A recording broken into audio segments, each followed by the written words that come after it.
risque d'être redondant par rapport à ce matin, bien entendu, remercier les services et la conseillère et saluer aussi les acteurs de l'économie sociale et solidaire qui font un travail énorme pour réparer les personnes qui ont des parcours parfois difficiles et il y a des belles histoires et des beaux parcours aussi, donc je voudrais les saluer.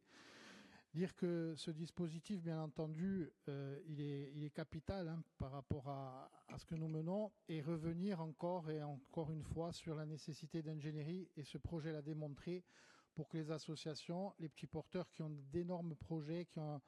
une dynamique et une énergie importante puissent trouver ces moyens-là. Comme je vous l'ai dit ce matin, vous avez vu qu'avec Europe Direct, donc, il y a des webinaires de plus en plus qui sont destinés aux communes. Il faudra que nous aussi nous apportions notre pierre à l'édifice avec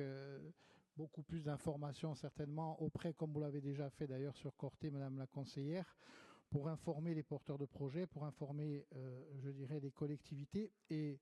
c'est aussi une réponse à cette pénurie de financement qui va toucher nos collectivités, pas seulement qu'en Corse, de façon à ce que nous puissions flécher sur certaines politiques publiques ces éléments. Et enfin, dernier point, et j'insiste là-dessus parce que ça a été je dirais, la conception de l'Europe en 92 avec la création des projets leaders, des groupes d'action locaux, qui sont ces outils qui permettent d'associer du public et du privé, qui permettent d'avoir sur un territoire de projet une ingénierie. Je le répète, en Toscane et dans d'autres régions européennes, la plupart de ces GAL existent depuis 92, donc ça a permis d'avoir des équipes formées et structurées. Et chez nous, il faut qu'on ait cette armature territoriale, il faut qu'on se la donne de façon à pouvoir être encore plus efficace et donc permettre aussi, bien entendu, au-delà de ces bonnes pratiques et de ces transpositions, la possibilité aussi de créer cette Europe des peuples, cette Europe des territoires